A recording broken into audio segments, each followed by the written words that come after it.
Hi guys, welcome sa YouTube. So, babalik, happy Friday to all of you. Ngayon, gagawa tayo ng content dito sa YouTube. Kasi daming tatanong sa akin na paano ako gumawa ng TikTok content. Okay? So, ngayon, samahan nyo na lang ako. So, dyan muna yan. Kasi, ang gagawin ko ay ito yung mga kailangan ko. Ito ilaw. Nakita nyo ba? Ayun o. So, diyan ko nilalagay yan. Ilaw. Then, tapos meron pa dito. Natatakpan kasi. Tapos ito. Dito yan. Ayan. One. Then, tripod. Ayan, dito yan. Then, meron pa. Wait lang. So, ito. Kailangan ko rin to. Kailangan natin to. So, dito naman siya. Ito yung mga lightings ko, guys. Puti. Tapos, yellow. So, para maganda yung lighting ko sa camera. Then, dito naman yan. Lalagay ko sa inyo. Lalagay ko na yan. Ayan, yan na. Then, ito, ilaw naman to. Kailangan natin. Gumagamit ako ngayon. Ang ginagamit ko ngayon is charge muna natin to. Battery. Kasi wala pa akong saksakan ng adapter nito kaya battery muna. So ayan. So nakita nyo ito. Then ilaw. Then ito yung upuan ko. Ganyan ako gumawa ng TikTok content. Pero charge muna natin habang nag-i-edit ako at mag-upload ako ng video.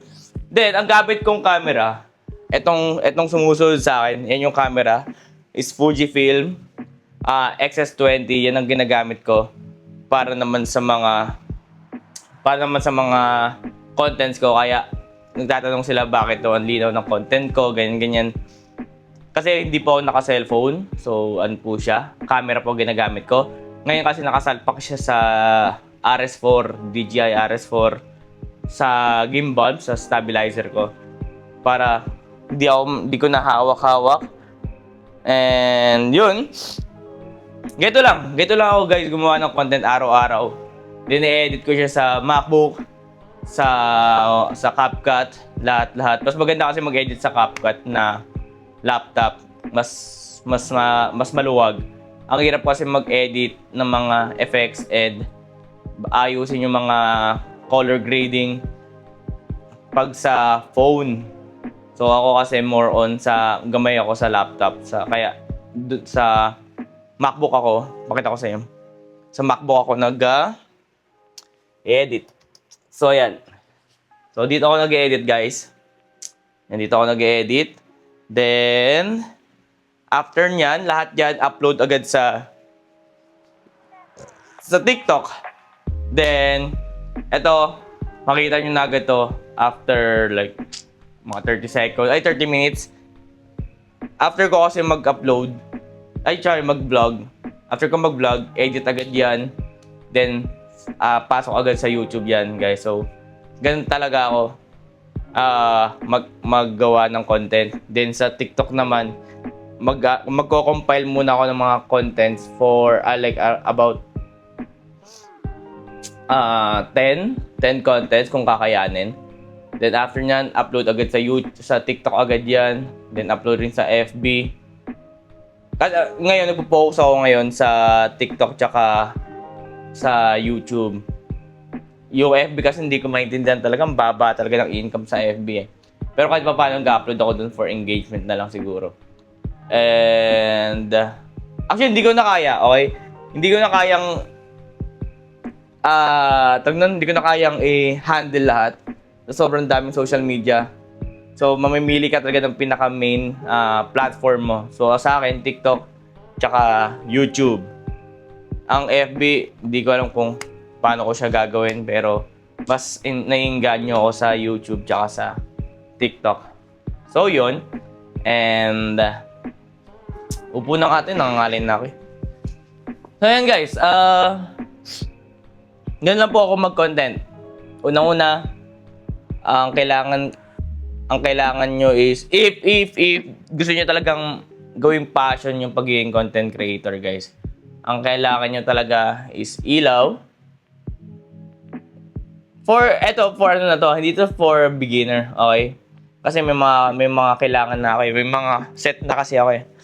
So, if gusto mo ng malinaw na content katulad sa akin, yung paano ko ginagawa sa TikTok, kailangan mo ng ilaw, kahit dalawa, white tsaka orange, white tsaka warm, then tripod, and gusto mo talaga maganda yung quality ng TikTok mo, mag-camera ka, I suggest mirrorless, then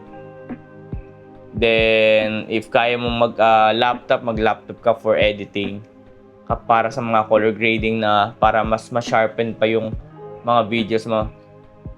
Then, solid na internet. Alam mo yon, solid na internet kasi sobrang hirap gumawa. Ang ganda ng content mo, ang ganda ng mga nilalagay mo, mga color grading, mga effects, ganyan. Tapos ang bagal ng internet mo kasi daw pag sobrang dami mong ginagawa or ini-edit na isang video, mas malaking gigabyte ang kakailanganin niyan. Kaya the more na mas maraming gigabyte, the more na mas maraming gig na kailangan mong or data or wifi para ma-download yan sa mga social media platform. Then, ayun, wifi and everything, yun nga. So, yun lang, gawa ka na ng content. May camera ka na, meron ka ng mga kailangan mo for your vlog, content. So, katamaran na lang talaga guys, kalaban mo rito. Oh. Actually, minsan tinatamad talaga ako. Kaya minsan nagne-Netflix na lang ako, nanood ako, PS5, ganyan. Minsan talaga, katamaran talaga ang lalabanin mo minsan. Pero okay lang naman, minsan magpahinga-pahinga ka. Kasi, syempre, para makapag-recharge ka and para makapaggawa ka pa ulit ng another content. And congratulations nga pala sa atin kasi, alam ba, kasi baba naman eh. Teka nga, man. Road to 800 na tayo sa TikTok. Kaya thank you so much for supporting me. Asa yung cross ko? And, yun lang. Tuloy-tuloy lang. Ngayon, gagawa na ako ng content, guys. I-upload ko na ito maya-maya content. I-upload ko muna to, then after nan, ko-content na ako naman sa TikTok. Ganun ang schedule ko lagi-lagi, guys. TikTok. Pero ngayon, try ko talaga mag daily vlogs, guys. Daily vlogs. Kasi nagbabawas na ako ng social media. So ngayon, hindi na ako nakafocus sa YouTube, sa Facebook. Nakafocus na ako sa YouTube. Kaya, hindi ko talaga kaya, guys. Actually, try ko talaga kayanin. Ano minsan ba to? Try ko talaga kayanin na i-handle lahat. Pero, hindi talaga kaya. Siguro kailangan, if kailangan, kung gusto mo i-handle lahat ng social media mo, kailangan mo talaga ng assistant na. Kasi talagang kumikit na talaga yung utak ko. Pag pinagsasabay-sabay ko talaga siya lahat. Kaya sabi ko, one by one muna. So, one by one. So, TikTok muna, tsaka YouTube. Pag okay na lahat-lahat, mag-focus ako sa FB. Kasi dati nag-focus ako sa YouTube, sa TikTok eh. Ngayon na mag-800 ng TikTok ko, lilipat ulit ako sa ibang platform. So, YouTube naman. So, pag okay na yung YouTube ko, lipat tayo sa FB. Then pag okay na lahat, nagbigay na tayo ng mga assistant and maghanap na tayo ng mga assistant na, tapos may mga ano na yan, may mga assistant na ako, may mga videographer na ako, may photographer na ako, may editing na ako. So, ang gagawin ko na lang, yun nga yung plano ko eh. Yun nga yung plano ko eh. Na, nga lang, na, para maganda-ganda natin. Na, as a content creator, gusto ko na magkaroon ng editor, photographer, videographer, assistant, then content siya yung gagawa ng mga content writer, ganun, content writer. So, ang gagawin ko lang doon, pupunta na lang doon sa set. Anong content natin ngayon? Tara, upload natin yan. Gusto ko 10 ngayon natin. 10 content tayo ngayon. Then, sila na rin mag-upload sa social media ko. So, parang, ganun lang, boy. Ano ba trending ngayon? Magawa tayo content yan. Kailangan yung content writer tsaka yung videographer, tsaka editor, magkasama yan, magka-tandem yan, tatlo na yan. Yung photographer, wala naman eh. May ano lang yung behind the scene. Tignan mga behind the scene, mga behind, yung mga picture na for Instagram naman, or mga pictures na pwede kong i-upload, more photographers naman, mga model, gano'n. Pero yung content writer, videographer, editor, sila yung mga dapat nagtatandem. Manifesting that kind of as a content creator. Just pupunta lang ako sa set. Okay, nagtira na ako, anong gagawin natin? Tapos ayun, sobrang ganda siguro nun, no? Wala ka na masyadong iisipin. Tapos, kung magkano yung income, babayaran mo na sila. Damn, solid nun, pare, no? Pag ganun. Alright, soon, magagawa rin natin yun.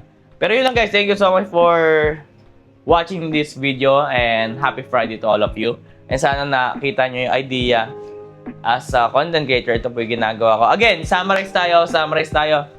Ang kailangan nyo po is ilaw, ring light, and code light, and tripod, chair.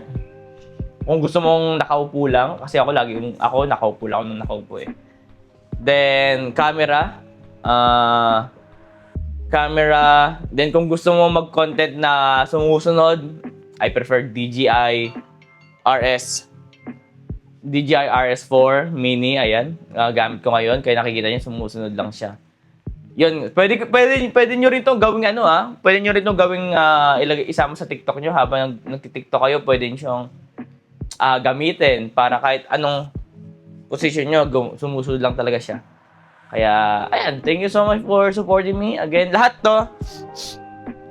tong mga equipment na to ay tulong lang po yan or bigay sa akin ng mga supporters ko. Hindi ko alam kung hindi ko rin akalain na magkakaroon ako ng mga ganito. Pero for the past 5 years, ito yung mga napundar ko, like laptop, phone, camera, DJI. So, eto, lahat, yung mga nakikita nyo, lahat yung bigay yan. Kaya, thank you so much for supporting me. And, I'll see you the next vlog, guys. Peace out.